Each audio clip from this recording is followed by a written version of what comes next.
Welcome to our channel Javeriapedia. आज के जो हमारा टॉपिक है कम्युनिकेशन के बारे में वो है organisational communication. What is organisational communication and what are the usages of organisational communication and how to use organisational communication. आज इन टॉपिक्स पर हम नज़र दौड़ाएंगे। चलिए हम स्टार्ट करते हैं lecture.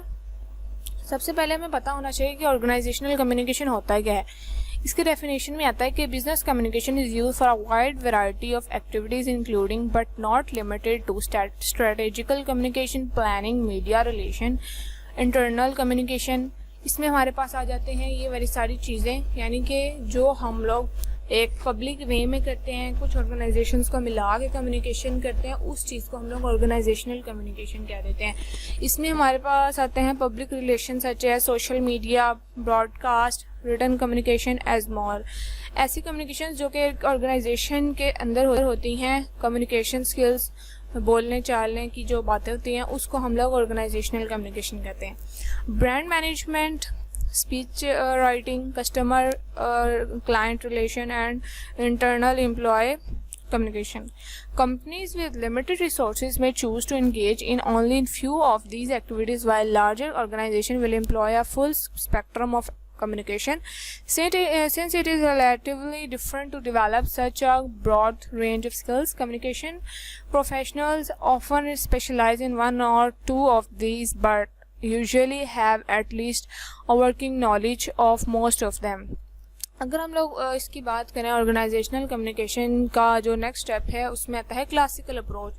The classical approach comes from management theory by Frederick Taylor, who was the founder of scientific management theory as well. The main idea of this classical approach of organisational communication is the theory compare organization to a machine. The theory observe and analyze the worker perform the task given in order to contribute overall well-being of organization. यानी जो हमारे पास classical approach है, ये एक theory है organisational communication की। Human relation approach क्या होती है?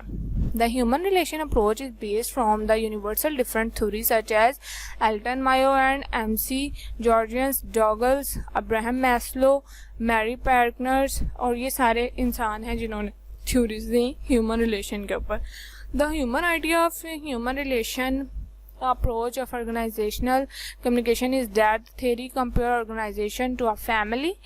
As this theory, the human relation approach emphasizes the importance of employees' attitudes, the courage of the organization management team to focus on interpersonal communication, group dynamics, and leadership styles in achieving organization effectiveness. अगर हम लोग बात करें इसके organisational communication की, इसमें यह आता है कि जितने भी हम लोग कोई ऑर्गेनाइजेशन बना लेते हैं, फॉर एग्जांपल पब्लिक रिलेशन या फिर सोशल ग्रुप्स, और उनके दरमियान जो कम्युनिकेशन होती है उसको हम लोग ऑर्गेनाइजेशनल कम्युनिकेशन कहते हैं। और दो तरह की अप्रोचेस दी गई ऑर्गेनाइजेशनल की, जिसमें फर्स्ट है क्लासिकल अप्रोच और सेकंड है human relation approach. Classical approach में आ जाती है हमारे पास ये फ्रेडरिक टेलर ने एक ये थ्योरी दी थी, अप्रोच दी थी कि जो दो ऑर्गेनाइजेशन के दरमियान कम्युनिकेशन होती है उसको हम लोग क्लासिकल अप्रोच कहते हैं।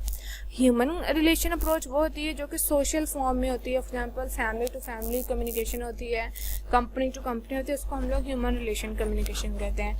आई होप कि आपको समझ आ गया होगा, और मेरे चैनल को लाइक करें, शेयर करें और सब्सक्राइब करें। अल्लाह हाफिज़।